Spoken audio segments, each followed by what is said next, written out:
Hello again, everyone. Welcome back to the Best Darn Diddly Review Show. This is a weekly podcast for anyone who loves The Simpsons, or ever has loved The Simpsons, hosted by two dudes that grew up on The Simpsons. My name is Miles, better known as Mr. Most Days Off, and today we're going to take longer than 30 minutes to talk about 30 Minutes Over Tokyo. But before we dive into that episode, joining me as always, your co-host with the most, Richie the Whiz Kid. How you doing today, Rich? I'm doing pretty good, Miles. I'm excited to talk about this episode, not only because it's a season finale, but I kind of want to hold it up against other season finales of The Simpsons to see what we think about it. So I feel like there's a lot to talk about in this one, honestly, too. So I'm hoping there's some good commentary from the director's side. But I guess I got to throw it back to you so we can dive into that. So here we go. Ready? He is the man. He is the myth. He's the foreign devil. It is Miles. So first of all, I'm not going to stop talking about this episode ever. It has nothing to do with my impression of this episode. It's because I am dreading having to come up with a top 5, bottom 1 next week. And if I just don't let this podcast end, then we never get to next week. And that's outsmarting the system. So what's the podcast version of filibustering? This is the example. Miles is the in the dictionary, it'll just have this file, and then it's the jokes on them, because anybody that looks it up will just be stuck there forever.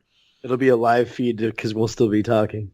So let's go ahead and talk a little bit about the commentary, though, since you did bring it up already. This episode did feature commentary by George Meyer, Mike Scully, Ron Hauge, Matt Groening, Matt Selman, Jim Reardon, and Don Carey, who was the co-writer of the episode. It's 30 Minutes Over Tokyo, which originally aired on May 16th, 1999, and then this one had the chalkboard gag of I'm so very, very tired. This was just very true to real life. This was the last episode of the season, and it was the last episode produced in the season, and they were way behind schedule by the time they got to the point of this episode, which is why Don Carey specifically came in, actually. He was basically, I think, freelanced at the time, if I'm not mistaken, to come in and give them a little bit of relief with the writing, because, again, they found themselves to be behind the deadlines as they were approaching the end of this season. Man, it's the older you get, the more you understand these feelings. So it's sad to think that they get somebody gets tired working on something like The Simpsons, but it's very, very honest and true. So I don't want to get too ahead, because next week we've got our finale spectacular.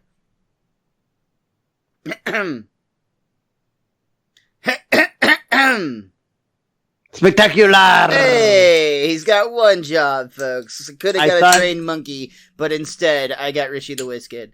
I thought you were dying, and then I was like, he's telling me to do something, and I don't know what it is. I was like on my seat. What's your last name? I don't know. I mean, you got to stomp on my foot, Miles. Come on. But you started the sentence saying you were alluding to something, and I thought you were going to say that there was something to talk about from the commentary. But I was on the edge. Now I'm really going to cough and die, which is just ultimate irony to this whole thing. Especially with how he said this podcast would never end. And it ends in 5 seconds. You brought up comparing it to other finales. I just happen to be looking ahead at season 11 because I'm starting to think about next season.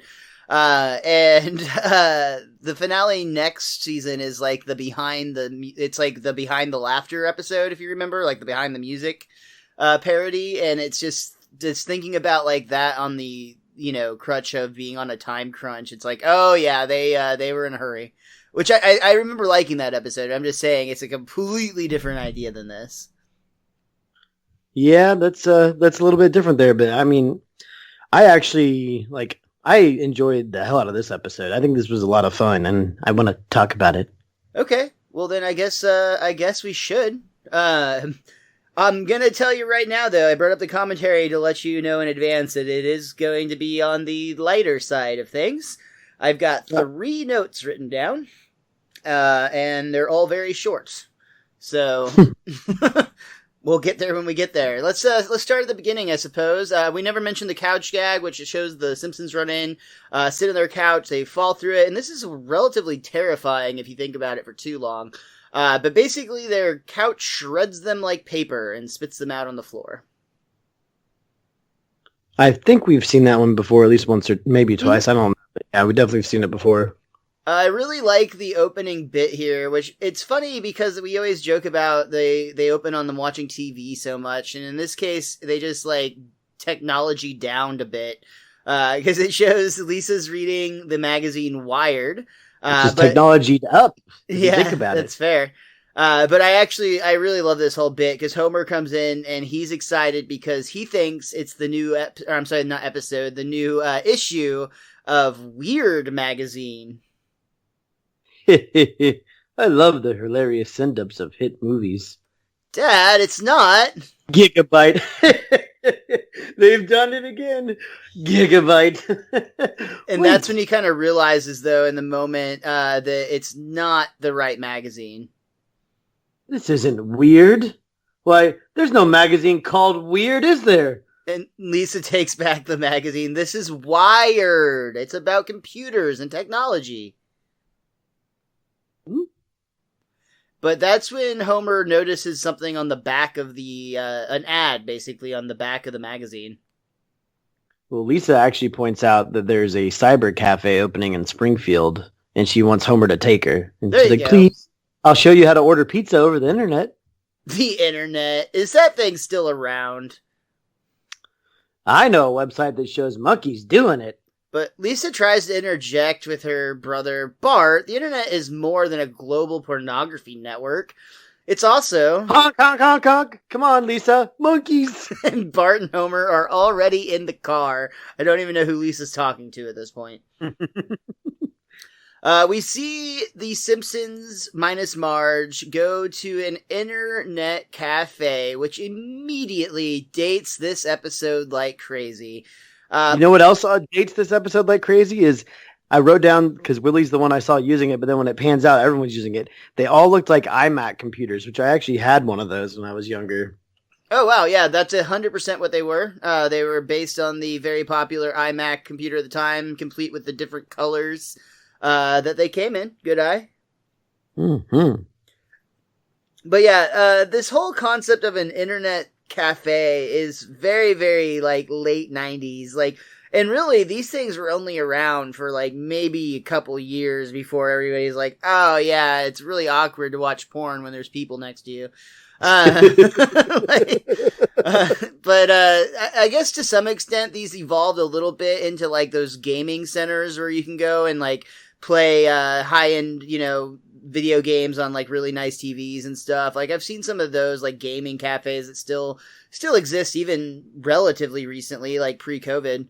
But for the most part, just the idea of needing a place that you can go to get wired internet is kind of crazy, just because people just go to like Starbucks or McDonald's now and get on Wi-Fi. Yeah, it's really, really strange to think about. But yeah, this is how it used to work. If you wanted to get internet out of your home, you went to an internet cafe and you paid per hour to browse on the internet. And that's exactly what everyone in Springfield seems to be obsessed with right here. We see groundskeeper Willie, as you already mentioned, and he is legit looking at up-kilt cameras, which he's very excited about until he realizes that he's looking at himself. But it's got like the slow download speed too, which is the style. Bar by bar. That was the style at the time, 100%. Yeah. Also the style, legit something I have done on AOL back in the day, is Bart here pretending to be Mary, a woman who is 45, heavy-set, and willing to settle for less. And across the room, we see Lenny is like very like, oh wow, this Mary chick has it all. And then we see Homer, who's like already into it. It looks like he knows exactly what he's doing. He's even Lisa's like multiple impressed. Computers She's like, once. You're surfing like a pro, Dad. Oh yeah, I'm betting on Jai and the Cayman Islands. I invested in something called News Corp. Dad, no, that's Fox. Ah, undo. Lisa is very worried. Do we have any money left? Well, let's check the old bank account. And honestly, I love all of this next sequence. Again, this is super dated. Like this whole internet cafe thing is like really weird, and quite frankly, might be very this whole sequence and joke might be very confusing for somebody that doesn't understand like the internet of the 90s or whatever. But Snake comes in with Homer having his online bank account. He's only got $1,200. He's got $1,200 in it, and he's basically able to insert a floppy disk, which is like what would a jump drive would be if you like smushed it really flat. But that was by intention. And also they held like an embarrassing little amount of data. But regardless, he like literally is able to like download the funds onto this which disc. Makes no sense. It doesn't make any sense at all whatsoever. But we talked a little bit about this season, Richie, and maybe this should be something that we just put a pin in. I'll just bring up, and we might expand on it next week during our finale spectacular. Spectacular! He's back, ladies and gentlemen. But like the technology, like obviously the Simpsons is going to be in strange time paradoxes sometimes because of the nature of a show that's been around for 32 years now and the characters never age. But technology ages with them. But I think we talked about it on the very first episode of season 10, Lard of the Dance, excuse me. Laird, I don't know where that Laird boy, I don't know. Lard of the Dance, but like homegirl Phoebe from Friends, what's her name? Lisa Kudrow. Lisa Kudrow is on the show, and she has the cell phone, and that was somewhat jarring because you're just like, wait a second, I don't ever remember The Simpsons having a cell phone. And now at the Internet Cafe, these are some kind of weird things that the show writers are having to deal with. Like suddenly the characters that are set in this world have things that didn't exist before existing in their, timeline. Yeah, it's kind of crazy to think about. But anyway, back to the internet. Again, that's something I might talk about more next week. That's an interesting idea. But Snake is basically able to download Homer's bank account straight from this internet cafe. It's very bad for Homer, specifically when he gets home, and Marge is very upset. Immediately, she's like, "We were robbed?" You seem to know an awful lot about this for an innocent person. Homer immediately turns the suspicion. Basically, he's saying Marge is acting sus. Mm-hmm. We were saving that money for our family vacation. Now we're gonna have to start all over again. Oh, don't worry, sweetheart. I'll get us the money even if I have to get a second job. And that's when we see Homer's night job. What is that called? Moonlighting? Homer is literally moonlighting as a burglar in the moonlight, going through Ned Flanders' home and stealing valuables. And the best part, this is arguably the best joke in this episode because of just how quiet and subtle and nonchalant it is. But Ned is sitting at his kitchen table enjoying a glass of milk, because of course he is. And he's very casually to Homer, "Evening, neighbor. Low on funds again?" Yes, sir. So clearly Homer has had this happen in the past, and this is not his first time robbing the Flanders blatantly. "Now, Homer, we can't just have you burglarizing us every time you've got a bill to pay." "I know, sir. I'm sorry, sir." The only thing that's weird about that, well, first of all, it's hilarious that Homer's still swiping behind his back as he's saying these things to Flanders, but he does act awfully docile to Flanders in an odd way. I've never heard Homer call Ned sir before. It's the only way that makes it funny. It is very funny, yes. Yeah, that just adds to the scene, I feel like.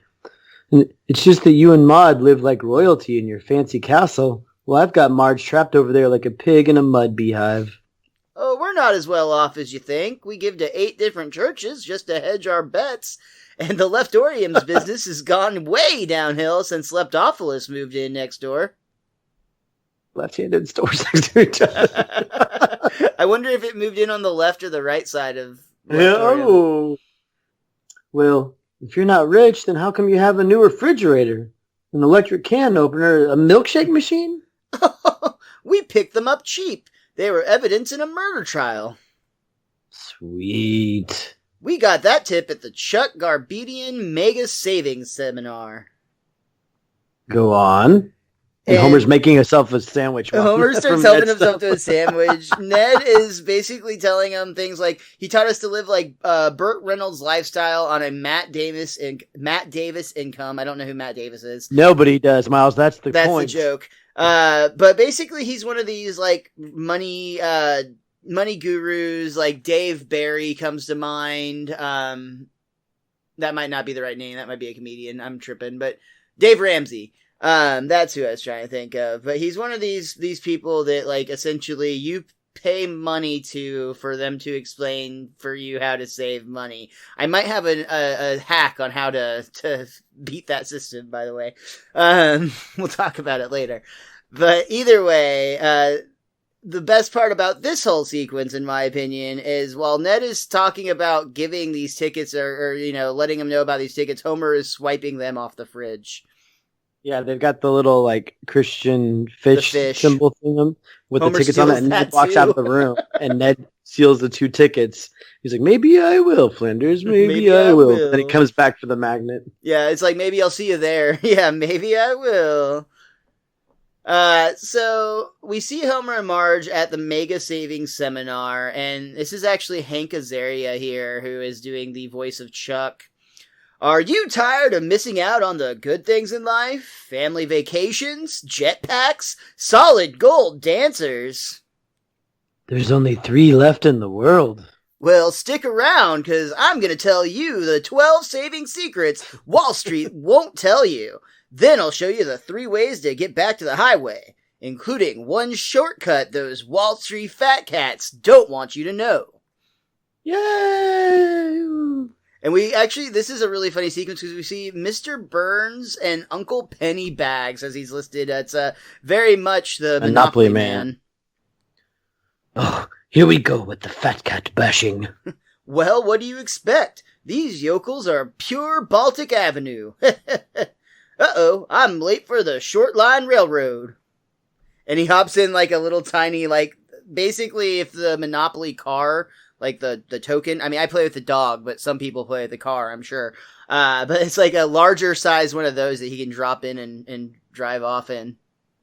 I wrote down at the beginning of the scene when I did like a wide shot of the audience that I saw the Monopoly man in the audience, and I thought it was just going to be a quick bit, and I forgot about this part. So then when like he literally starts talking, I was like, I feel like I should cross out this note because it's pointless. But I was so excited that I caught something cool in the background, and then it was meaningless. I'm glad that managed to stay in your notes. It was definitely worth it. Yep. Oh man. So we see Chuck Garbedian, again, Hank Azaria doing a real fun voice here. He reveals the mega secret number 1, you gotta squeeze every penny. And he explains that the tuxedo he's wearing is the one Roy Cohn died in. And his yacht, he was only able to afford that because it smells like cat pee. In addition, the beautiful women aboard the yacht used to be men. Which brings us to the second, because you get like an audible groan from the crowd, and I just thought it was weird timing or whatever. Maybe this is just a sign of who we were as a society in 1999. But this is like the second joke that, by today's standards, at the very least, would be considered transphobic. Yep, absolutely. 2 weeks in a row. Yeah, which again, it's just kind of an odd pacing, I guess, that, especially since these are written by 2 different writers. But I guess they are going through rewrites and punch-ups in the same writer's room, so, Yep. Signs of the 90s. Floppy disk, maybe that's another thing we'll talk about soon, is as we get more into how the times change with The Simpsons, because, again, they don't, so it's kind of interesting. But regardless, this one is a quick one, but that is the joke, and that actually gets the crowd going into a frenzy as they start chanting, "Squeeze every penny." But Homer takes this literally and squeezes a penny so hard it gets under his skin somehow. And then you see it going through like his bloodstream, basically. And I love that Marge is like, "Oh, homie, not again." Yeah, definitely not the first time this has happened. Yeah, that's just again one of those like quick little lines that just adds a lot of hilariousness to a scene. So the Simpsons are getting frugal, and that starts by them stopping shopping at the places that are, overpriced, like, say, the 99-cent store. Hell, they're not even going to stop at the 66-cent Maybe for Lisa's store. wedding. Yeah, I like that line. But they actually drop into the 33-cent store, which literally has a garbage truck dumping trash over the top of it. And just bars in, like, a on big the pile. windows. Yeah. I think it's like, if you think about it, they do a lot of their shopping at the Quickie Mart in the past. They've recently started going to the grocery store more and more. But if you go to the Quickie Mart for all your grocery needs, that stuff is like up in price compared to like a Walmart or something like that. Like if I go to the gas station to buy like cereal, I'm going to be paying a little bit more for that cereal. Totally, yeah. I am actually way into the idea of a 33 at a 66-cent store. Like, I love, like, going to, like, take my nephews, like, a dollar store to buy toys at, because, like, the truth is we're gonna break those things anyway. Like, so we might as well buy, like, 5, like, toys at the dollar store than, like, 1 toy at Walmart, because they're going to be trashed by the time we're done with them. Like, that's just the way we play. So are you okay eating cans of plankton? I mean, as long as they're within, the sell-by date of American standards, not the Mexican Board of Food Council, which is another just fantastic joke. And this store is filled with really great jokes, actually. For instance, at the 33-cent store, first of all, in the background, there's just tons of mugs that say That 70s Show on them. Yeah. The show on Fox, which is great. And actually, Mike Scully talked about one time he was at some event with the network, and he actually ended up sitting next to Danny Masterson from That 70s Show. And he actually mentioned that they saw that and they thought it was great. Like, they basically got poked fun of on The Simpsons, which again is just another one of those things. I think people of a certain age, and the entire cast of That 70s Show is probably of that age, is probably like, oh my god, they talked about us on The Simpsons. Yeah, that's like a badge of honor, and we've talked about that before. But there's also a few other things that we see hiding in the background. For one, we see a case or a rack of Skittlebra, which is the before made up in Homer's imagination combination of beer and Skittles. What else do we see back there? Didn't make it up. What's that? I said he didn't make it up. Apparently he just got drunk and shopped at the 33-cent store and forgot about it. Or he made it and somebody stole that too, because he's a maker of drinks and everyone always steals his drink ideas. That's possible, yeah. That's 100% possible. We also see in the background, in the foreground in this case, an entire rack of Marge's green dress that she usually wears, which she stocks up on, even though she's disappointed that she feels like she overpaid in the past. But when she comes across a blue dress, she's disgusted by the idea. Ugh.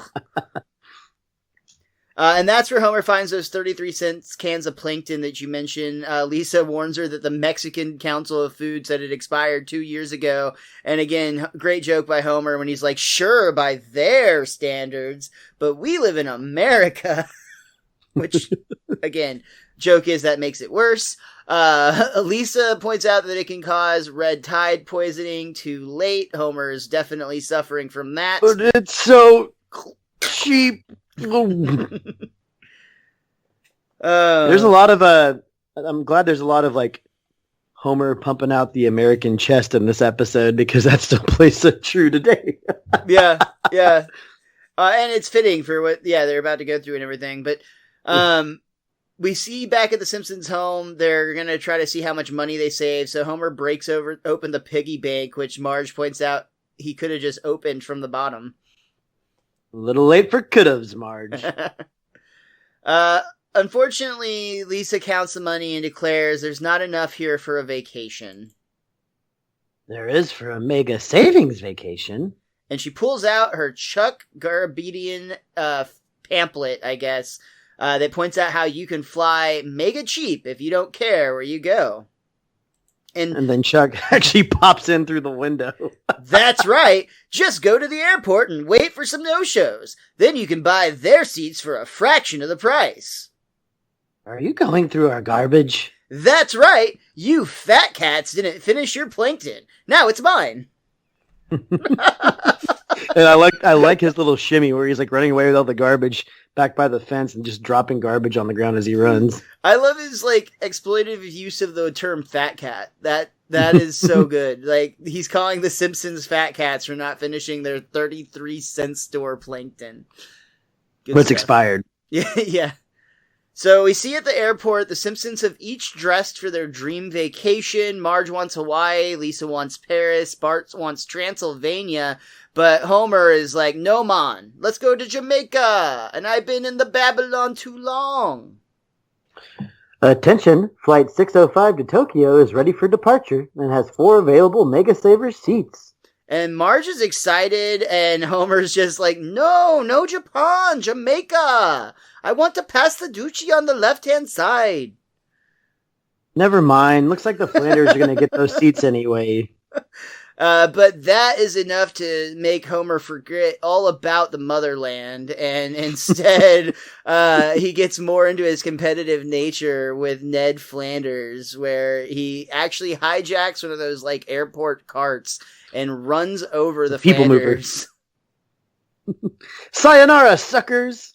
Which, honestly, like, the whole thing about this scene is Japan is by far the best value of all of those seats. Like, absolutely, 100% agree. That would be my first choice out of the list of all those. Like, and like, of the list, like, if I was picking, like, my dream vacation, I don't think Japan would necessarily be that high. Like, frankly, there's a lot of reasons I also would like to go to Jamaica. But, like, Japan has a lot more culture and other cool stuff, and that would be interesting to see.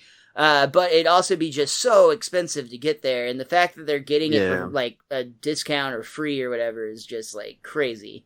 Oh, they get it for free because remember, Chuck said in the previous scene, you buy the tickets cheap off of them, and they never pay for the tickets. They just rush to get on the airplane. Hey, you missed the other rule at the seminar. The cheapest thing possible is free, so that's always the best choice. They also run into a gong as they're like going to get on the airplane, which... where are they taking that gong? It's not going to fit through like the crew and passenger door. They should have that outside on the ground. As somebody who works at an airport, well, the whole point of this joke is to basically do something very cliche, like Japanese, like stereotypical, and like it ends like, you know, the Simpsons are going to Japan. Gong, gong. Hey, watch the gong, jerk. That brings me to my first note in the Simpsons commentary. I'm going to go ahead and say this up front. That does bring us to the end of our first act, but before we open up into Act 2, this episode has never aired in Japan and was excluded on the Japanese DVD for a variety of reasons. And that was just the tiniest little taste. Like, that was just dipping your big toe into the type of humor that Act 2 is going to bring. And apparently there are certain things that we're going to talk about that they determined was not funny and in fact disrespectful to their culture. So we're going to dive into all of that. Some of it is silly. Some of it is like, okay, they've got a point. But we're going to see a lot of that. But I just thought it was interesting as we talk about this. Just know, this episode has never been, I mean, I'm sure people stream it now because of the internet, or I don't know, maybe not. I don't know how the, Japanese internet works, you know? Hopefully they don't like put you in prison for watching this episode. I'd be curious to know if we have any listeners in Japan, and if so, have they seen this episode, and, you know, how did that come to be? So, you know, if you happen to be that person, at Best Darn Diddley or at Mr. Most Days Off, hit me up. What if we go to Japan and watch this episode from your DVD, like, I wonder what would happen. Well, we'd have to bring our own DVD player for one. I guess computer with a disk drive because, you know, region lock stuff. Ooh. But that's the end of Act 1. Yeah, it is.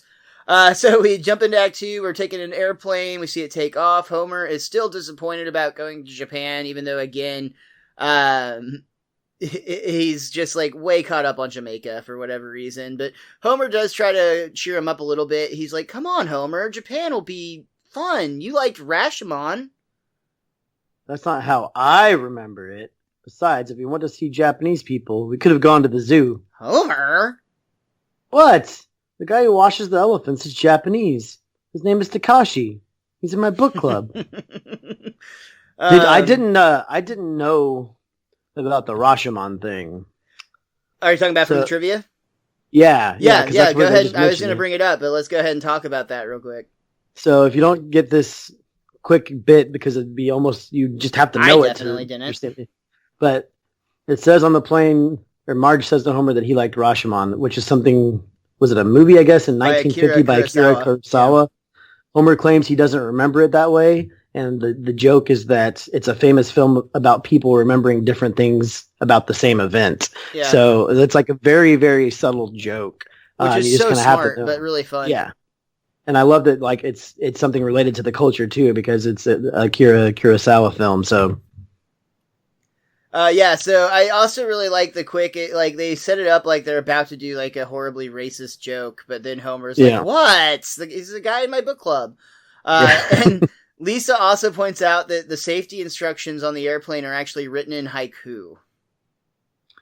Fasten seatbelts tight.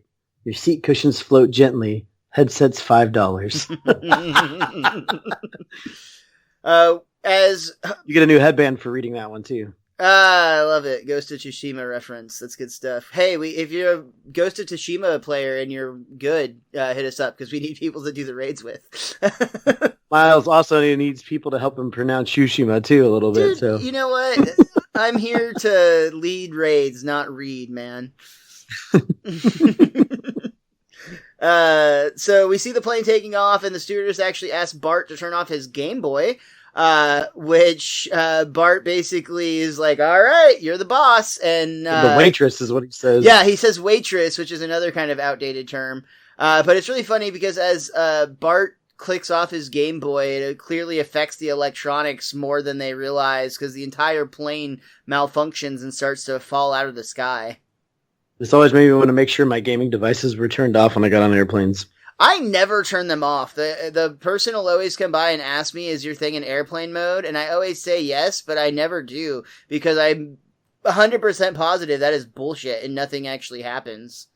I thought they did a study on it where it was like less than a 1%. Like it's a very minuscule percentage chance that it'll actually affect it, but there is like a small statistical probability of it doing something. Okay, but I'm willing to take that chance to see how long and how high up into the sky we get before I actually lose internet connection, because that's a fun game. So that's a fun game as compared to everyone on the plane's lives, ladies and gentlemen. You heard it here first. A minuscule chance, dude. A minuscule chance. Yeah, but if every single person on the plane is taking that minuscule chance, I'm with it. I love that I'm with a bunch of cool people. I'm not with a bunch of squares. That's great. I think that's how one of the Final Destination movies starts, like the first one. I think it is. No, it's not a cell phone. It's like a fuel leak in the first one. Well, I just meant the airplane part. Yeah, for sure. Anyway, Bart's Game Boy somehow directly, even though Game Boys also have like no internet, no output, very minor battery. Amount of. It's barely an electronic by today's standards. He's playing Bart versus the Space Mutants. Yeah, but yeah, it somehow makes the plane turn on and off. So they're like, turn it back on. Marge is reading about what their options of in-flight movies are, which is it's starring Jim Belushi. Yeah, they're even filming a Jim Belushi movie on the flight right now. We see Belushi himself walking to Toga 2000. Marge, they stole my idea. Oh man, there are a lot of really great jokes in this episode. I have to give it credit. We see the Simpsons arrive at the Royal Tokyo Hotel. They make it to Japan, folks. The local time is tomorrow. Marge is trying to explain to Homer how like the paper doors, like sliding rooms thing work, but he cannot be bothered, so he just throws it like through the door. He walks through it and then throws it through. Yeah. Which also reminded me of Tsushima, because anybody that plays that game knows you don't open the door, you just cut right through it. Depends on your circumstances and situation.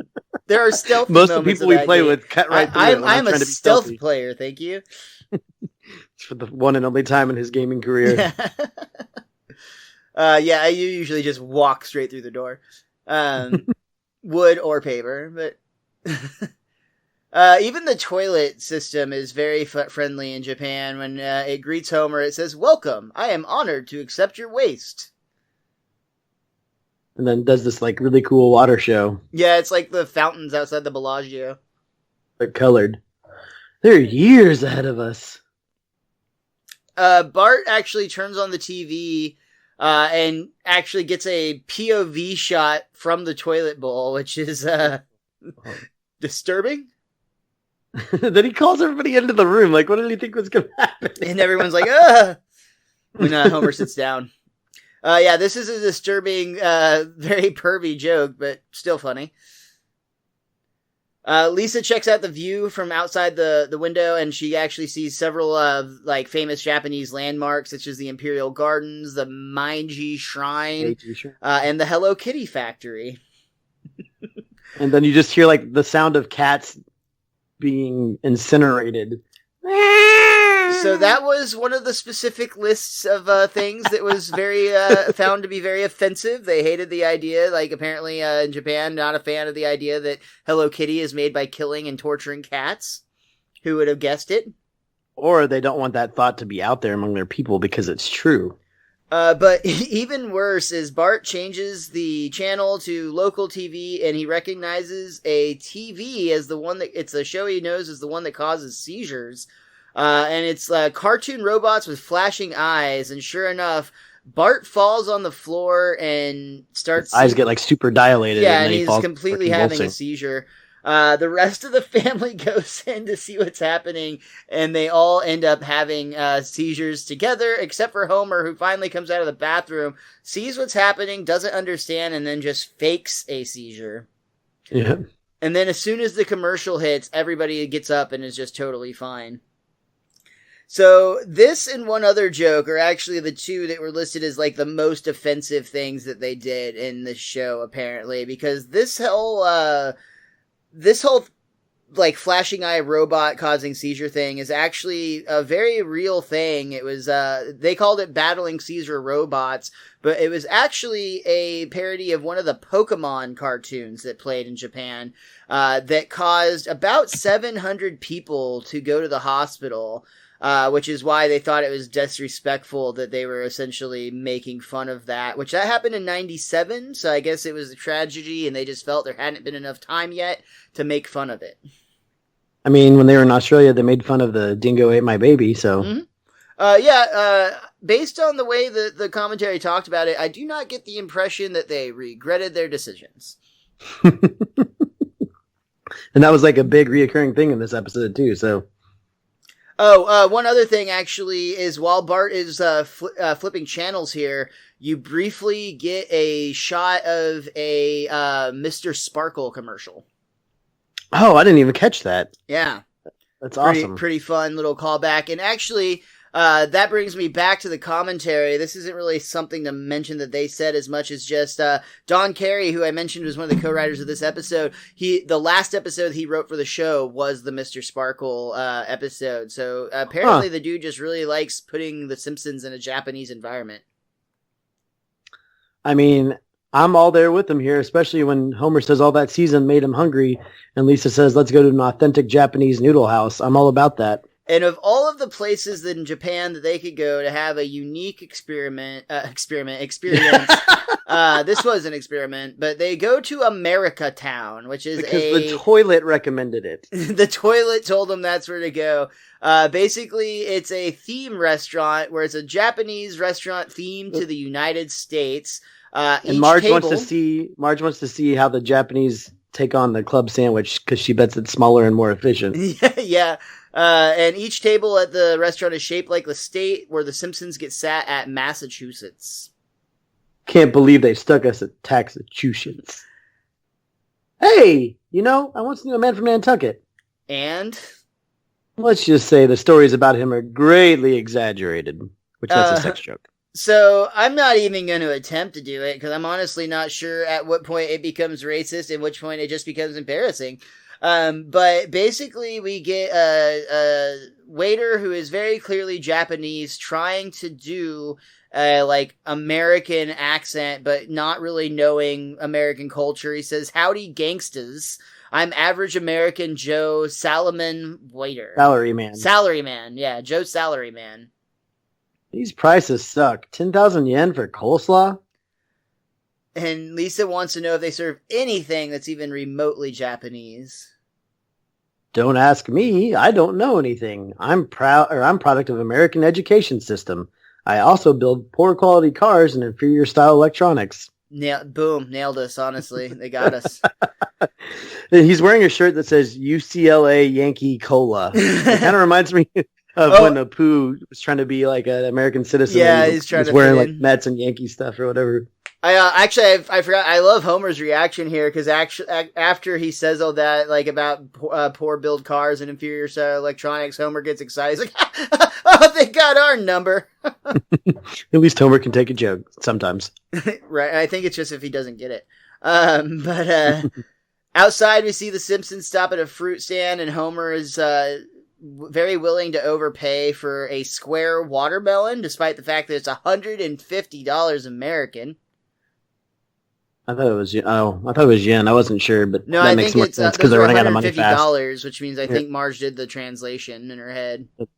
Wow, she's smart with that. It's worth every cent, though, Miles. Homer's tired of fumbling with round fruit. Except as he's carrying it, it expands from cube to like normal shape in his arms, and then ends up falling to the ground and smashing. Maybe we should just head back to the hotel. But Mom, you promised me we'd do something Japanese. Oh, of course, you're right. You know, I read about a Shinto tea house where they practice the traditional "Run, Bart!" I mean, he had me interested, honestly, a little bit there. Yeah, dude, like, I'm 100% with Lisa on this. Like, I would be so bummed to go to, like, an exotic or just difficult to get to place and then, like, find, like, a KFC, for instance. Which, again, with the IMD points out that the KFC in Japan is, like, a very, very high...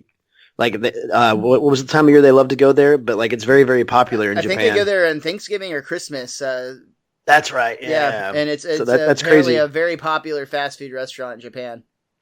It's weird to think about those kinds of things. But, yeah, like, you and I have talked about it before on different places we'd like to travel in the world, and Japan's pretty much right at the top of my list. I think there's just, like, both the new side and the old side, there's just so much to look at, and, like, how could you not go experience the culture when you're there? Because I think it's such a fascinating culture. If I'm usually like, if I ever travel and visit somebody and they ask me like, what do I want to eat? Usually my answer, if like we're in like any sort of place that has options, is somewhere that I can't eat where I'm at home, like when I'm at home. So like if like that's like, I'm not a big fan of Whataburger, but I totally understand the people. Like, I don't hate Whataburger, I just think it's overrated. But I totally understand the people that are from like up north and just never get to eat Whataburger. I totally understand why they would be excited to try it because they hear all the hype and they can't eat it every day. But yeah, I just, you know, getting like some sort of different experience that you can't otherwise get at home.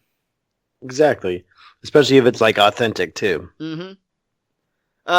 We see, though, as Bart and Homer are trying to get away from having to go to a Shinto tea house, they actually see that Woody Allen is boxing a punching bag, and I'm not going to do a Woody Allen impression. You can if you'd like. Oh, hello. So many rice crackers claim to be low-cal, but only Fujikawa rice crackers make your interiors go bananas. What did I do to deserve this? Oh, right. Oh, that's a good joke. Woody Allen is like a very funny person who's also a very much known pedophile, so that's the joke there. Mm-hmm. You know what, though? The Simpsons family does find a solution to do something traditionally Japanese that Bart and Homer will also want to sit through. Which is a sumo stadium. Ooh, okay. Finding something culturally appropriate. Yeah. What could go wrong? Does his favorite activity at a sporting event, which is get some food. In this case, he gets a pretzel. Though the sumo wrestler is like doing some sort of like ceremonial, like sprinkling salt out on the ring or whatever. And Homer decides that, he wants to go and borrow some for his soft pretzel. $50 pretzel. Mm. Hey, what's Baby Huey doing? Bart's actually reading basically explaining to him that it says that they actually throw salt before they wrestle to purify the ring. And that's when Homer gets the idea that he's going to get some. So he walks up to the wrestler and is like, hey, spare some salt, Tubby? Tubby? The name Tubby is hurtful as my weight problem is glandular. Are you going to eat that? This is only subtitles for what it's worth. But he says yoink in English. And then Homer is like, hey, that's mine. And he goes to the pretzel, for the pretzel, but the sumo wrestler, like, immediately is able to tackle him. And then Homer tags Bart. It turns into like a WWE style match, yeah. Bart's ready, too. And Bart knows wrestling well. He's seen it on TV, and he understands how it works. He immediately grabs a folding chair and knocks that son of a bitch out. Like we say in my country, hasta la vista, baby. And that's the bottom line. But the Emperor actually comes up and congratulates, the Emperor of Japan comes up and congratulates Homer and introduces himself. But Homer introduces himself back as Clobbersaurus, then picks up the Emperor of Japan and throws him in the bin of used sumo thongs. Which the audience actually boos the Emperor. I am Emperor Clobbersaurus. Boo! So this was the the Japanese other thing. People must have liked this very much. Yeah, this was the other thing that was, I believe, the actual reason that this episode has never aired in Japan, because they were very upset at the disrespect to the Emperor. I wouldn't understand why. You don't want to be thrown into a pile of used sumo thongs? Well, it's funny is, like, we've clearly as Americans proved is, like, half the country would love to see Donald Trump thrown into a pile of sumo thongs, and the other one would rather, like, lick his sumo straps. Yeah, but if another country made a cartoon show where, like, they completely disrespected Trump, you don't imagine that he would say it's not going to play in America? I think we'd be fine with it. I think the people would, but I think the government would make an official, like, statement saying that will never play here, and then everyone would be watching it online. I was about to say, that just seems, I don't know, I guess the guy did try to ban TikTok, so who knows? Yep. But if it was 1999, he might have an easier time to go about that. Maybe, yeah. So, anyway, finally, after all of this, Lisa's like, can we please now do something Japanese? Which whoa, I just missed the whole thing. I'm so sorry. Before that, like, the next shot after the Emperor Clobbersaurus line is Homer and Bart are dressed in like traditional Japanese kimonos, and they're like pouring tea, and Bart's painting like this awesome looking mountain, and then it pans out and you realize that they're in jail, and that's what they're required to do in jail. Yeah. So like Homer and Bart are literally like having traditional Japanese experiences right now. Yeah, and then the guard comes up and is like, your wife has paid your bail, Mr. Simpson-son. And his reaction, like they're like, oh my god, thank god we couldn't take another minute of that, even though they were in like a very peaceful and like not bad environment. And he was having a traditional Japanese meal, which he finishes, and then he bows to the three, like, I don't know if they're waitresses, but like they're all in there serving him. So yeah, it was the nicest prison I've ever seen. Yeah, and the other great part here is Bart leaves the cell through like the unlocked door that was, never locked to begin with, but Homer leaves by walking through another paper wall. Yeah.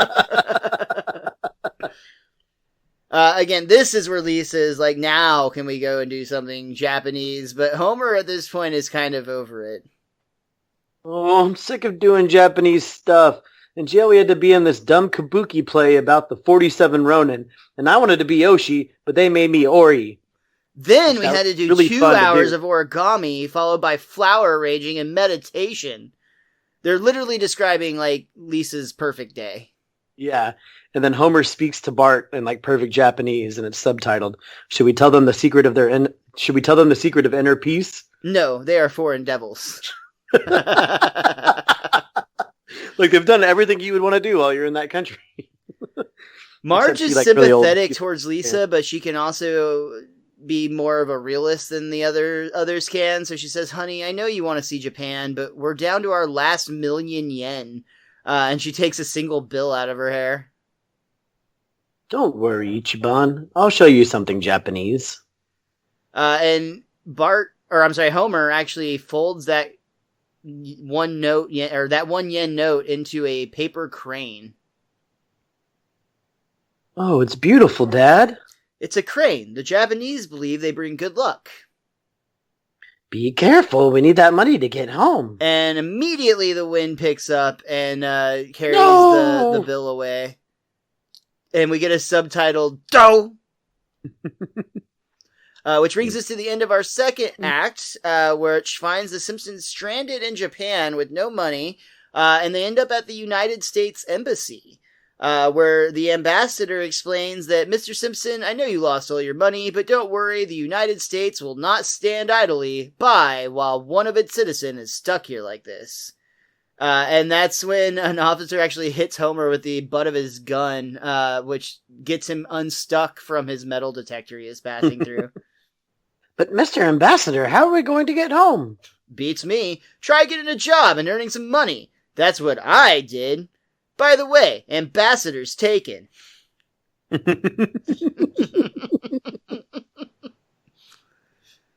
see that the Simpsons family is getting jobs at the Osaka Seafood Concern. They're all knee-deep in fish, but trying to stay cheerful. Marge is like, "Every truckload of fish we got brings us 31 cents closer to those tickets home." Then Bart chimes in, "And I think I finally found what I was put on this earth to do. Knife goes in, guts come out. Knife goes in, guts come out." And that actually brings up a computer, like a monitor, I should say, that has like the mascot of the company, which is like a little squid that talks, like an animated squid.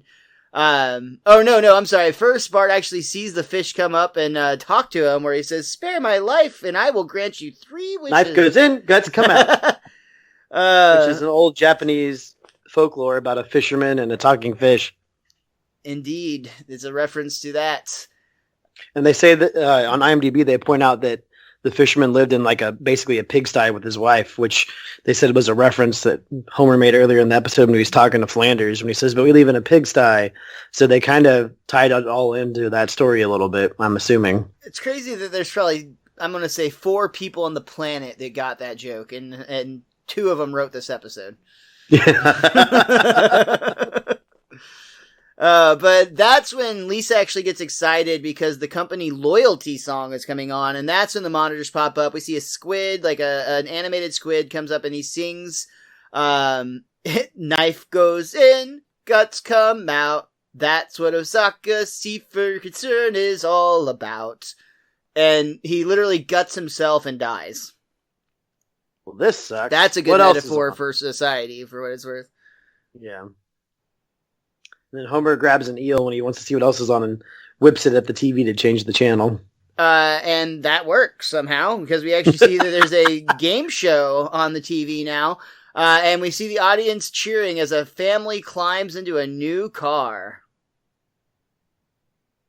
"Thank you. You have fulfilled our dreams and the dreams of our ancestors." Tune in tomorrow when another happy family tries to win their dreams on Happy Smile Super Challenge Family Witch Show. Family Wish Show? That gives me an idea. And Lisa's kind of like, almost like annoyed with her mother. Like, "I think we all had the idea, Mom." I didn't. What is it? Lunch? So clearly the Simpsons are going to try to get onto this game show. IMDb get on the show within a day. Points out on this that you see that when the dad wins the car, he's got his family with him. And actually that kid was the same one that was in the geography bee with Lisa all the way back in like season 2, I want to say. Mr. Lisa Goes to Washington. Oh, yeah. But I thought he was... Well, I guess technically he could have gone back to Japan because he said he was an immigrant basically in that one, didn't he? Oh, I'm sorry. Actually, let me make sure I got this right, because while watching the Wish show working at the fish yard, the boy in the Japanese family winning a golf cart is the same as the speech finalist in The Simpsons Mr. Lisa Goes to Washington. Gotcha. Boom. So we see that we have an out for The Simpsons to get reset, because otherwise, starting with season 11, we would have just been, having this seizures every week. Yeah, that's exactly right. So we have the Simpsons show up on the show, and they have to choose between 3 categories, which is... Well, they have to pick a wish first. Oh, I keep scrolling down like one paragraph too far. My fault.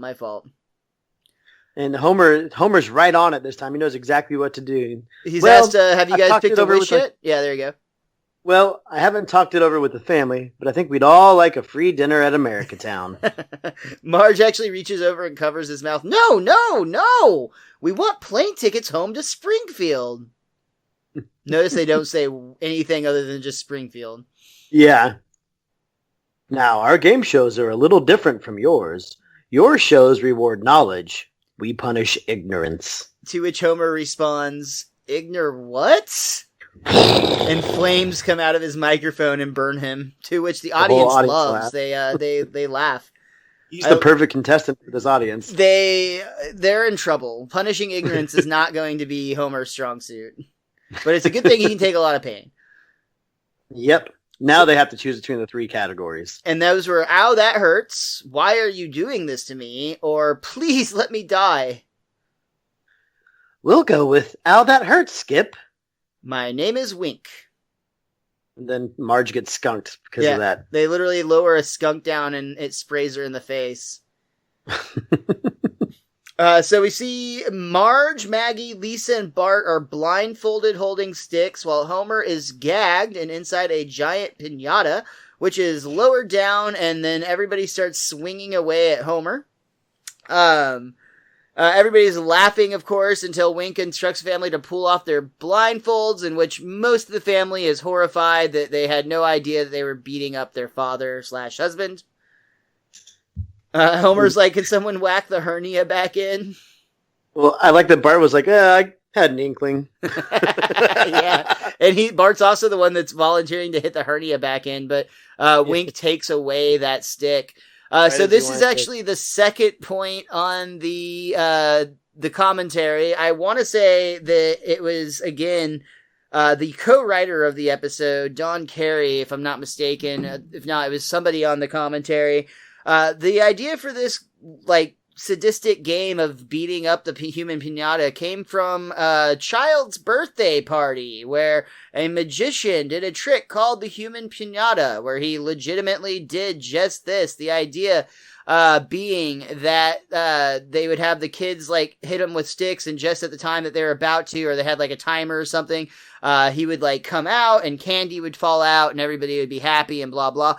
He went to this party, something went wrong, and the kids legitimately started hitting this magician because he didn't get out of his own trick. If you give kids sticks and tell them to hit somebody, they're going to always hit that person. I mean, honestly, you better know that trick works. You better be able to get out of your, whatever, contraption you're in to make that work. Yep. He didn't. It did not go well. It inspired this wonderful Simpsons joke. So that's it? They win? Not quite. In fact, Homer is going to be allowed down only if he can answer one question about Japan.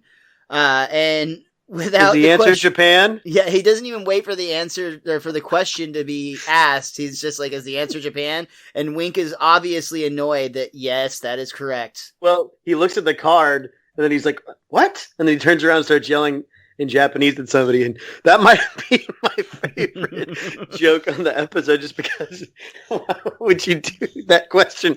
But that's great. I love that Homer just gets it with you at first, oh, why would he just answer without? Oh, well, he was right. It was just really funny. So they do manage to get through Ow That Hurts, and that brings them to the lightning round, which is quite literal in this case, because Homer is tied to the tip of the Tokyo Tower in a lightning storm, and it doesn't look that bad, so Wink goes on to explain, he seems okay, but he is being burned internally. It's because lightning, he He's has getting a struck metal by lightning. receiver on his head, so every time the lightning strikes, it's zapping him. Yeah. We cut back to Moe's Tavern where we see this on the television, and Lenny is like, hey, isn't that Homer on the Japanese channel? If that's Homer, then who the hell's been putting beers on his tab? And we actually see Barney wearing a Homer skull cap saying, Doe! Woohoo! That boy ain't right. Which... that last one's not from Homer. He's, they do a little, I would say just pay homage to King of the Hill there, which is fun. Yeah. They've been doing that, I feel like, every once in a while in the last season. Makes sense. They're all in the animation. They're on the same network. I think at this time they're doing the Sunday night lineup together. So yeah, it's fun that they kind of like acknowledge each other. And that 70s show, so they're going after everybody. Yep, exactly. So after the lightning round, they've got the final round to get through, which it shows that the Simpsons have the tickets they want sitting on a bridge over an active volcano that they first must climb. Homer actually says this is really hard, but he prefers the lightning round. And as soon as he says lightning, he actually gets struck by lightning. No, he says, well, at least it's not the lightning round. And then he gets zapped. And he goes, oh, okay, I see how this works. Boy, I hope we don't have an ice cream round. But he just gets zapped by more lightning. Maybe it's the word round. Ooh. But we see at the top of the volcano, Marge looks at the bridge and is worried about it not supporting much weight, which immediately has everyone look at Lisa, who tries to protest, explaining, well, Maggie is clearly less weight than, whatever, I'll go. Inside the studio, we see all the fans are like chanting like plummet, plummet. Lisa makes it to the tickets though, no problem. But as she's walking back, we see Wink actually presses a button in the studio, clearly causing the bridge to break, with malintent there. The tickets, she falls, she holds on to both pieces of the bridge, holding it together, but the tickets are very precariously landed right behind her. Yeah, on the opposite side of the bridge from where the Simpsons family is. Right. So, they have to go over Lisa to get the tickets. So Lisa's holding, Marge goes out and tries to grab her. They end up locking arms. With Maggie on her back. At that point, Homer tries to run out, but he's making things worse, it almost seems. He's so heavy. But he does manage to catch Marge's feet, knocking one of her shoes into the what seems like blistering lava. Bart is now worried about the ticket, so he does some ninja moves and actually dives over to the other side of the bridge and does manage to successfully grab those, but he loses his balance and ends up having to hold on to Lisa's legs. Things are not going well, and Marge even says, I'm afraid this might be the end. Well, at least we'll die doing what we love, inhaling molten rock. And they crash and burn into the lava as the bridge gives way. But immediately we see that the lava whirlpools down and the Simpsons come piling out from a water slide back into the studio. Ow! It burns! It burns! Don't worry, that lava is just orangeade made by our sponsor, Osaka Orangeade Concern. It burns! It is loaded with wasabi. Kudos, Simpsons. Oh my gosh. You have won your freedom. And he gives them the tickets, and they play the theme song. Before I go, I want to say something. Game shows aren't about cruelty. They're about greed and wonderful prizes, like poorly built catamarans. But somewhere along the line, you lost your way. For shame. And the entire audience hangs its head in disgust with itself. But then the music starts to play again, and they seem fine with it. Coming up next, a Canadian couple who say they are deathly afraid of scorpions. So we see a couple being in a little cage where they're being dumped scorpions on top of them, and they're obviously terrified. And again, this is the exact same show that Homer just basically blasted, and he turns around and is like, ooh, I love this show. Take that, you stupid hosers. And then Marge grabs him by the ear and walks him off the backstage set. We finally see the Simpsons on their plane ride home. They're all saying goodbye to Japan. Bart even says, "I'll miss your Kentucky Fried Chicken and your sparkling, whale-free seas." Oh. Another joke that wasn't exactly popular. That's when we see the plane, though, hit some turbulence, and the warning lights, fasten your seatbelt lines, and some pictures of Godzilla lights start lighting up on the plane. Folks, we're experiencing some moderate Godzilla-related turbulence at this time, so I'm going to go ahead and ask you to put your seatbelts back on. When we get to 35,000 feet, he usually doesn't let go, or he usually does let go. So from there on out, all we have to worry about is Mothra, and we do have reports he's tied up with Gamera and Rodan at the present time. Thank you very much. And you actually see outside of Lisa's window as a giant eyeball of Godzilla looking in, but she just closes the shade and goes to sleep like it's no big deal. As the airplane flies away, you can see a disappointed Godzilla, Mothra, Gamera, and Rodan as they shake their arms angrily. And Godzilla actually picks up a tank and chucks it at them, but he does miss them. It was pointed out on the, it was pointed out on the commentary, that this was done for two reasons. One, the Simpsons staff are just huge fans of kaiju films in general. But also, at the time that this episode was being made, the actors Hank Azaria, Nancy Cartwright, and Harry Shearer were all working on the very big flop of the 1999 Godzilla film. Yeah. It had its moments.